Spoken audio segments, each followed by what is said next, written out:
요엘서 2장 12절에서 17절입니다. 구약성경 요엘서 2장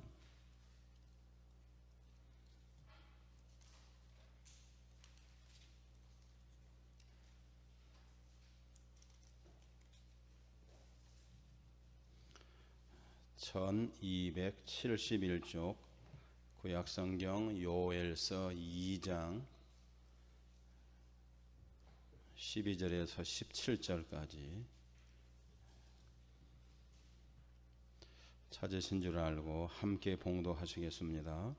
여호와의 말씀에 너희는 이제라도 금식하고 울며 애통하고 마음을 다하여 내게로 돌아오라 하셨나니 너희는 옷을 찢지 말고 마음을 찢고 너희 하나님 여호와께로 돌아올지어다. 그는 은혜로우시며 자비로우시며 노하기를 더디하시며 인애가 크시사 뜻을 돌이켜 재앙을 내리지 아니하시나니 주께서 혹시 마음과 뜻을 돌이키시고 그 뒤에 복을 내리사 너희 하나님 여호와께 소제와 전제를 드리게 하지 아니하실지 누가 알겠느냐. 너희는 시온에서 나팔을 불어 거룩한 금식일을 정하고 성회를 소집하라. 백성을 모아 그 모임을 거룩하게 하고 장로들을 모으며 어린이와 젖 먹는 자들을 모으며 신랑을 그 방에서 나오게 하며 신부도 그 신방에서 나오게 하고 여호와를 섬기는 제사장들은 낭실과 제단 사이에서 울며 이르기를 여호와여 주의 백성을 불쌍히 여기소서. 여벌 욕되게 하여 나라들로 그들을 관할하지 못하게 하옵소서. 어찌하여 이방인으로 그들의 하나님이 어디 있느냐 말하게 하겠나이까 할지어다. 아멘. 할렐루야. 오늘도 하나님이 우리 기도를 들으시고 이 나라 이 민족을 축복해 주실 줄로 믿습니다. 6.25 71주년을 맞이해서 말씀의 제목을 나라와 민족이 사는 길 같이 볼까요? 나라가 사는 길. 인생을 살다 보면 어렵고 힘든 것이 참 많이 있습니다. 가정적인 어려움, 개인적인 어려움, 자녀들의 어려움, 사업의 어려움, 특별히 건강의 어려움. 그렇게 어려움을 당하는 것도 어렵지만 더 어려운 것은 그 어려움 가운데 살 길이 없다는 것입니다. 여러분, 병이 들려도 고침받을 수 있고 사업이 어려워도 다시 회복될 수 있고 자녀들에게 잠시 어려움이 있어도 다시 잘 되는 길, 살 길이 있다면 그것이 하나님의 은혜인 줄로 믿습니다. 우리가 알듯이 나라가 참 어렵고 힘든 가운데 있습니다. 우리 한국교회가 우리 교회가 참 어려움 가운데 있습니다. 여러분, 과연 이렇게 어려움 가운데 국가적으로, 교회적으로, 개인적으로 이 어렵고 힘든 때 과연 우리가 어떻게 하면 살 수 있을까? 특별히 6월달 호국 보훈의 달, 또 유교가 있는 이 달에 이 나라가 어떻게 하면 살 수 있을까? 남한과 북한 이 민족이 살 길이 과연 무엇인가? 말씀을 통해서 다시 한번 은혜 받기를 원합니다. 내일 모레 이번 주 금요일 날은 6.25 사변 71주년을 맞이하게 됩니다. 수없이 많이 들었지만 71년 전에 3년 동안 있었던 동족상잔, 우리 한국 전쟁을 통해서 얼마나 나라와 민족이 어려웠는지 모릅니다.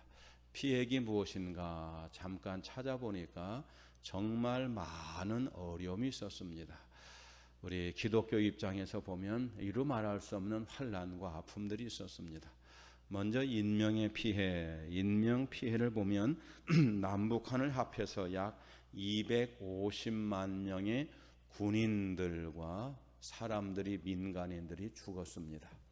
당시 인구의 5분의 1 정도가 참으로 죽게 되었다는 것입니다. 강원도 전체 인구가 지금 150만 명인데 71년 전에 죽은 사람이 무려 250만 명이나 되었습니다. 다친 사람은 500만 명, 전쟁 미망인, 남편이 전쟁에서 죽은 사람이 20만 명, 전쟁 고아가 10만 명. 우리 6.25 전쟁 때문에 우리 한국의 고아들을 갖다가 치료하는 홀트 아동복지 같은 그런 많은 고아원의 사업들이 일어나게 되었습니다. 그런가 하면은 북한에서는 300만 명이나 되는 주민이 남한으로 이렇게 피난 또는 이주를 하게 됩니다. 당시 북한의 전체 인구가 1200만 명인데 그 중에 3분의 1이 북한에서 자유를 찾아서 남한으로 내려오게 됩니다. 그런가 하면 8만 4천 명이나 되는 우리 남한의 각계각층 지도자들이 후퇴를 하면서 북한으로 끌려가게 됩니다. 그런가 하면 경제적인 피해, 뒤에도 말씀드리겠습니다만 당시 가치로 2억 2,800만 달러의 손실을 입게 됩니다. 다시 말씀드리면 인적으로, 경제적으로, 물질적으로 참으로 이루 말할 수 없는 피해를 입었습니다. 그 중에 가장 큰 피해가 뭘까요? 그것은 한 민족이었던 대한민국이 남북 전쟁을 통해서 완전히 동포의 나라, 민족의 나라가 아니고 남북이 원수가 되었다는 것입니다. 그 아픔과 그 상처가 지금도 고스란히 남아있던 것입니다. 우리가 특별히 유교하면 잊어서 안 될 일이 있습니다. 그것이 뭘까요? 미국을 비롯한 16개의 나라가 유엔국이 이 땅을 지키고 자유를 수호하기 위해서 그들의 고귀한 생명을 바쳤다는 것입니다. 우리나라 군인이 전쟁하다가 죽는 것도 정말 안타깝고 정말 슬픈 일인데 자기 나라도 아닌 남의 나라 한 번도 가보지도 못하고 한 번도 이름도 들어보지 않았던 코리아라고 하는 나라를 위해서 이 땅에 오셨다가 연합군의 피해는 죽은 사람이 4만 670명, 부상자가 10만 4,028명, 실종이나 포로된 사람이 9만 9,031명, 합계로 15만 4,881명이 죽기도 하고 실종하기도 하고 포로로 잡혀가기도 하고 참 그들이 피 흘리고 그들이 고생을 해서 자유민주주의를 수호하고 우리 기독교가 하나님 앞에 마음껏 예배 드리게 된 줄로 믿습니다. 우리가 유교하면 잊어서 안 될 또 한 사람이 있습니다. 그분이 누굴까요? 요즘 젊은이나 또 좀 생각을 다르게 하는 사람도 계실지 모르지만 메가더 장군입니다. 메가더의 유명한 것 중에 하나는 그는 신앙인입니다. 메가더가 드렸던 자녀를 위한 기도라고 하는 것은 지금도 읽어보면 어떻게 이 장군이 이렇게 기도할 수 있을까? 메가더 장군은 아주 믿음이 좋은 기도의 사람이었습니다. 그분이 세계 전쟁사에서 찾아볼 수 없는 인천 상륙 작전을 1950년 9월 15일 날 일으키게 됩니다. 서해는 조수 간만의 차가 너무 커서 해안으로 상륙한다고 하는 것은 거의 불가능한 일입니다. 그럼에도 불구하고 기도의 사람 메가더 장군은 아무도 생각하지 못했던 북한군이 생각하지 못했던 인천 상륙 작전을 감행하고 하나님의 은혜 가운데 그 인천 상륙 작전이 성공하게 된 줄로 믿습니다. 그래서 결국은 이 전쟁을 승리로 이끌게 된 것입니다. 참으로 감사한 것은 메가더 장군을 비롯한 그 유교 전쟁에 참여했던 많은 미국인들과 미국 군인들과 그 미국 군인들을 보내고 그들을 위해서 한국을 위해서 미국에 있는 어머니들이 아버지들이 미국 국민들이 이 나라 이민을 위해서 얼마나 기도를 많이 했겠습니까? 하나님이 그 기도를 들으시고 유교를 은혜 가운데 잘 마치게 하시고 대한민국을 이렇게 잘 사는 나라로 하나님이 축복해 주신 줄로 믿습니다. 우리가 그것을 잊지 않고 감사해야 된다는 것입니다. 여러분, 반면에 지금 북한은 어떤 나라입니까? 참 말하기도 어려울 정도로 세계에서 가장 민주주의가 뒤처진 나라, 인권이 유린된 나라, 지금도 얼마인지 알지 못하지만 전쟁으로 말미암아 그런가 하면 어떤 사상으로 말미암아 신앙으로 말미암아 수없이 많은 사람이 죽고 그리고 지금도 포로대가 되었고 숙청된 것을 볼 때, 그리고 또 가난하게 사는 것을 볼 때 참 북한을 위해서 우리가 다시 한번 하나님 앞에 기도해야 될 줄로 믿습니다. 정치 체제가 다른 것 하나 빼놓고는 아무것도 다른 것이 없는데 70년, 80년이 지난 지금 한국은 그래도 세계에서 5손가락, 10손가락 안에 드는 잘 사는 나라, 영향력이 있는 나라가 되었는데 저 북한은 반대로 거꾸로 뒤에서 10손가락 안에 들 정도로 인권이나 또 여러 가지 자유나 또 경제나 어려운 나라가 되었습니다. 여러분, 이것을 볼 때 믿음이 얼마나 중요한지, 기도가 얼마나 중요한지, 우리가 하나님 앞에 예배하는 것이 얼마나 중요한 것인지 다시 한번 깨닫고 이 모든 것을 주관하신 하나님 앞에 영광과 찬송을 올려드립니다. 할렐루야. 여러분, 우리가 유교를 통해서 제일 먼저 알아야 될 사실은 세상의 모든 역사와 전쟁은 하나님이 주관하신다는 것입니다. 일찍이 믿음의 소년 다윗은 골리앗과 전쟁할 때 물맷돌 5개를 가지고 골리앗에게 나갈 때 유명한 신앙 고백을 합니다. 다윗의 신앙 고백이 뭘까요? 전쟁은 하나님께 속한 것인즉 너의 목숨을 하나님이 내 손에 주셨다. 믿으시면 아멘. 그렇습니다. 전쟁을 누가 일으키든지 중요한 것이 아니라 그 전쟁을 주관하시고 전쟁을 승리로 이끄시는 분은 우리 하나님이신 줄로 믿습니다. 여러분, 참새 한 마리도 우리 머리털 하나도 하나님이 허락하지 아니하시면 떨어지지 않은데 한 나라의 운명을 어찌 그렇게 가볍게 생각할 수 있겠습니까? 남한과 북한, 북한과 남한의 모든 생명과 모든 국권이 하나님께 있는 줄 믿고 하나님께서 이 민족을 다시 한번 믿음으로 통일되게 하시고 다시 한번 세워줄 수 있기를 간절히 기도합니다. 우리가 6.25 전쟁 71주년을 맞이해서 서너 가지 은혜 받기를 원합니다. 첫 번째, 6.25 전쟁은 이 나라에 대한 하나님의 심판이라는 겁니다. 같이 할까요? 하나님의 심판. 6.25 전쟁 때문에 수많은 사람이 죽고 다치고 뒤에 말씀드리겠습니다만 말할 수 없는 경제적인 피해가 있었습니다. 참으로 대한민국이 남북한이 다 6.25 전쟁 때문에 엄청난 아픔을 겪었습니다. 이게 첫 번째는 하나님의 영적인 심판이라는 것입니다. 어떻게 할 수 있는가? 여러분, 기독교가 들어오기 전에 대한민국은 5,000년 역사 가운데 우상을 숭배하는 나라였어요. 특별히 이 민족은 영적으로 우상을 숭배하는 것이 얼마나 많았는지 모릅니다. 저희 어릴 때만 해도 예수님을 믿지 않는 동네는 여러분이 잘 알듯이 얼마나 미신을 많이 섬겼는지 모릅니다. 하나님께서 그 죄를 회개하라고 우리에게 이런 아픔을 주신 줄 믿습니다. 두 번째는 한국 교회가 6.25 사변 전까지 잘못한 것이 많다는 것입니다.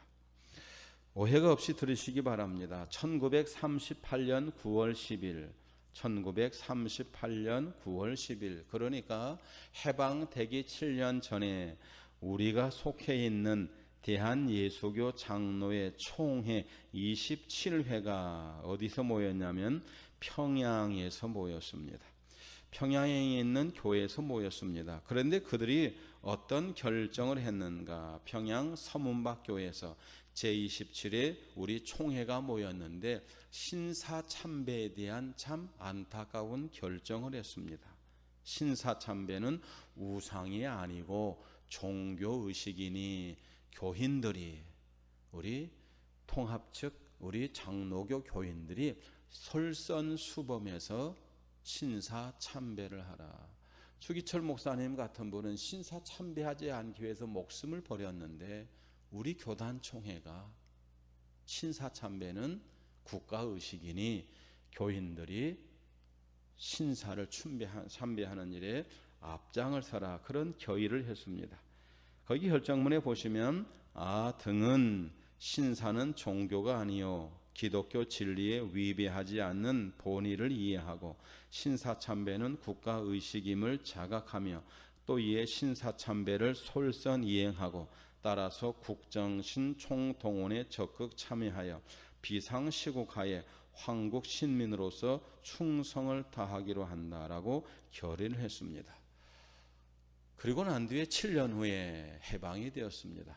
해방이 되고 난 뒤에도 우리는 그것을 회개하지 않았습니다. 오히려 그때 신사참배를 결의하고 그때 참으로 일제 식민지 하에서 교회를 좌지우지하던 사람이 해방되고 난 뒤에도 그것을 갖다가 참여하거나 그것을 회개하지 않고 그 사람들이 다시 교회를 갖다가 좌지우지하게 되었습니다. 물론 한참 후에, 아주 후에 영락교회 한정직 목사님은 그때 신사참배한 것을 회개합니다 하고 수십 년 후에 우리가 알듯이 공식으로 회개를 했습니다만 회개한 사람들이 거의 없었어요. 그런데 믿음의 사람들은 뒤에서 가슴을 치면서 하나님, 우리가 이렇게 잘못해놓고도 회개하지 않은 것을 용서하십시오, 그렇게 했습니다. 그것 외에도 우리가 일제시대 한국 교회가 잘한 것도 있지만 잘못한 것이 얼마나 많이 있습니까? 여러분, 그것을 깨우치기 위해서 너희들이 믿음으로 살아가지 아니하면 내가 언제든지 북한이라고 하는 몽둥이를 통해서 너희들을 때릴 수 있다라고 하는 것을 갖다가 자각하기 위해서 하나님의 유교를 일으켜 주시고, 그것 때문에 또 우리 민족이 얼마나 하나님 앞에 회개하면서 기도했는지 모릅니다. 여러분, 모든 사건과 사고 후에는 하나님의 주권이 있는 것을 믿으시기를 바랍니다. 6.25 전쟁은 우리 한국교회가 이 민족이 잘못한 것에 대한 하나님의 심판이라는 것입니다. 두 번째, 우리는 6.25 전쟁을 통해서 두 번째 깨달아야 할 것이 뭘까요? 한 국가의 흥망성쇠, 한 교회의 흥망성쇠, 한 가정이나 한 개인의 흥하고 망하고 성하고 쇠하는 것이 하나님의 손에 있는 줄로 믿습니다. 여러분, 일본 사람들이 36년 동안 한국을 통치하면서 그들이 내세운 그런 이름이 뭐였을까요? 내세운 명분이 뭐였을까? 자기들이 36년 동안 한국을 지배하면서 잘한 일이 뭘까? 한국을 개발했다는 것입니다. 뭐 아닌 게 아니라 36년 동안 다리도 놓고 신장도도 놓고 시멘트 교량도 만들고 철도도 놓고 나름대로 잘한 것이 조금은 있죠. 그리고 또 해방이 되고 난 뒤에 5년 동안 미국의 원조 가운데 우리 남한과 북한은 소련의 원조 가운데 나름대로 개발된 게 있습니다. 그것 때문에 나름대로 잘했다고 이렇게 자랑한 것도 있었습니다. 여러분, 그런데 한 나라와 국가와 한 교회와 한 개인의 흥망성쇠가 하나님 손에 있는 줄로 믿습니다. 그렇게 수십 년 동안 나름대로 개발하고 자신들이 잘했다고 자랑했던 것이 6.25 전쟁을 통해서 불과 80일 만에 완전히 모든 것이 다 깨어졌다는 것입니다. 남한 사업의 40%가, 공장들이 40%가 무너졌어요. 그런가 하면 북한의 전력 생산의 74%가 망했고 연료 공업의 84%가 다 없어지게 되었고 화학 공업의 공장의 70%가 사라지게 되었어요. 전체적으로 볼 때 남북의 모든 공장들의 절반 이상이 다 없어지게 되었다는 겁니다. 여러분, 하나님이 한번 후 하고 불면 나라든지 경제든지 국가든지 교회든지 가정이든지 하루아침에 망할 수 있다고 하는 것을 우리가 믿으셔야 됩니다. 여러분, 잘 되고 있습니까? 하나님의 은혜인 줄로 믿습니다. 조금 어렵습니까? 하나님께서 그것도 주관하시는 줄 믿고 나와 우리 가정과 우리 교회와 이 나라 이 민족의 흥망성쇠가 하나님 손에 있는 것을 다시 한번 믿으시기를 주님의 이름으로 부탁합니다. 세 번째, 우리는 그럼에도 불구하고 우리 유교를 통해서 하나님의 은혜를 깨달아야 됩니다. 같이 할까요? 하나님의 은혜입니다. 우리는 그럼에도 불구하고 모든 것이 다 망하고 죽고 깨어지고 없어지고 한 번도 역사상 이렇게 큰 전쟁을 경험해 본 적이 없는 것처럼 아프고 슬퍼도 그 중에도 우리는 마지막까지 하나님의 은혜를 붙잡아야 됩니다. 그러면 그럴수록 원망하고 불평하고 한숨 쉬고 절망하고 실망할 수 없는 상황이 되면 될수록 더 하나님의 은혜, 하나님의 주권, 하나님의 전능하심을 믿고 하나님 앞에 나가야 우리 살 길이 열려질 줄로 믿습니다. 하나님의 심판이 유교입니다. 하나님은 북한이라고 하는 몽둥이 또는 중국이라고 하는 몽둥이를 통해서 남북한을 때렸습니다. 여러분, 그런데 그렇게 하나님께서 남북한을 때린 목적이 뭘까요? 완전히 죽으라고, 완전히 망하라고. 그게 아닙니다.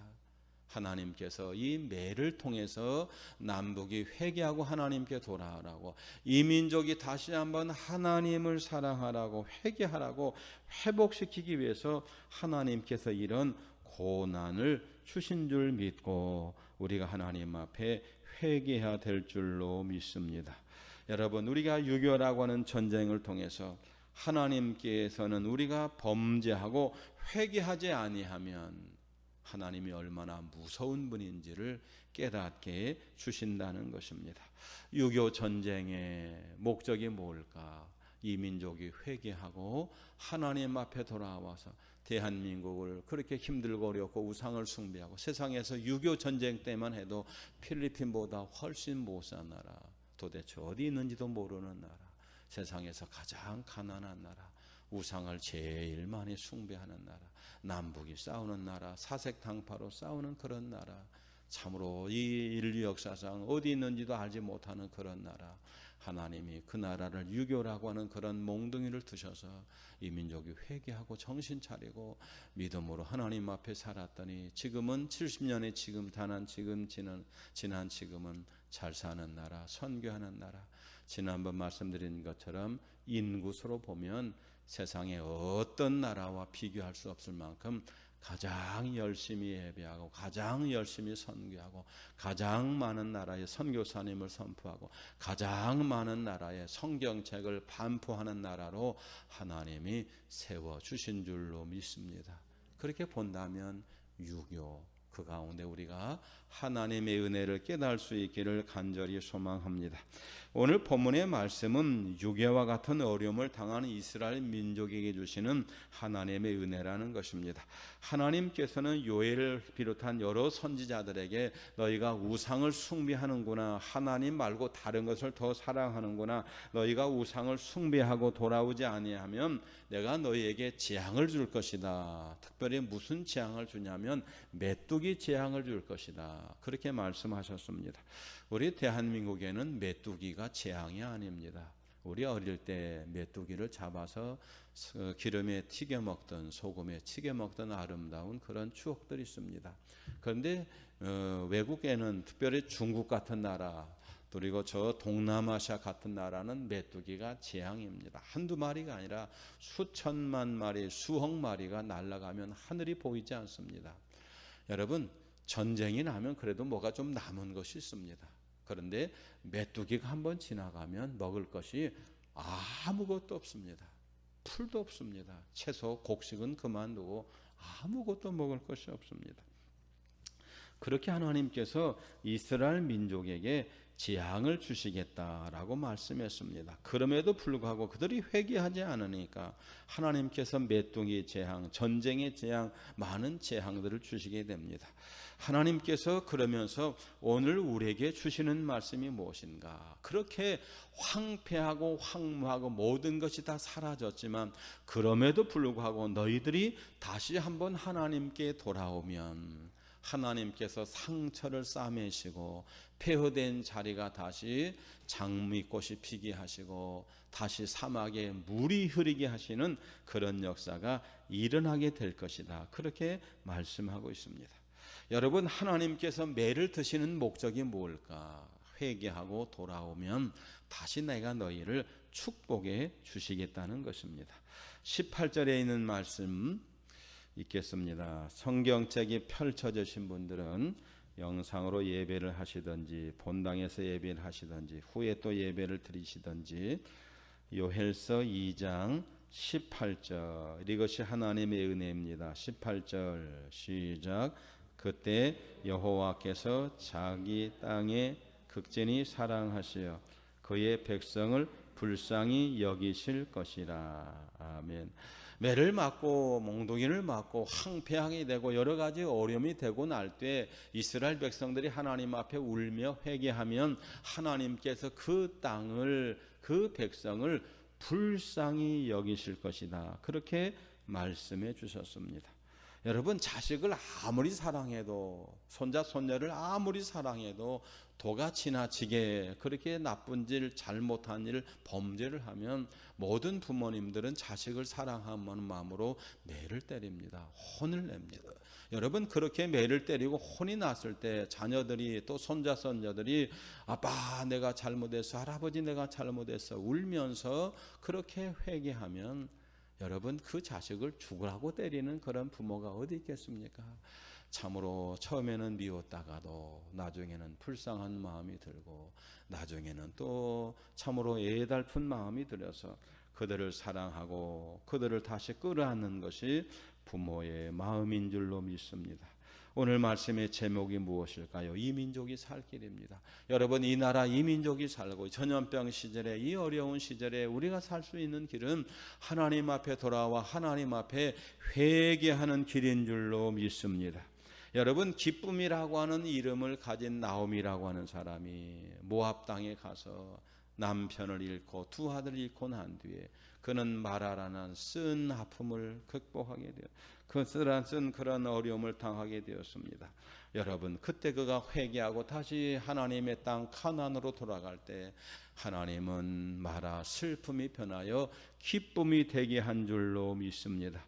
우리 인생이 사는 길은 하나밖에 없습니다. 인애가 많으신 하나님, 우리를 용서해 주옵소서. 하나님 앞에 기도하고 하나님 앞에 회개하면 하나님은 반드시 이 민족을 살려주시고 한국교회를 살려주시고 영직교회를 회복되게 하시고 우리와 우리 자녀들을 사랑하여 주실 줄로 믿습니다. 인애하신 구세주여,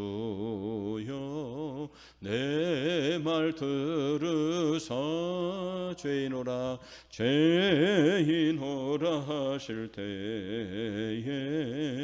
날 부르소서. 주여 주여 주여, 내가 비오니 죄인오라 죄인오라 하실 때 날 부르소서. 아멘. 여러분, 하나님은 어떤 하나님이십니까? 오늘 본문에 보니까 13절에 있는 말씀을 한 번 더 읽겠습니다. 13절, 이 하나님이십니다. 13절 시작. 너희는 옷을 찢지 말고 마음을 찢고 너희 하나님 여호와께로 돌아올지어다. 그는 은혜로우시며 자비로우시며 노하기를 더디하시며 인애가 크시사 뜻을 돌이켜 재앙을 내리지 아니하시리니. 믿으시면 아멘. 하나님은 어떤 하나님이세요?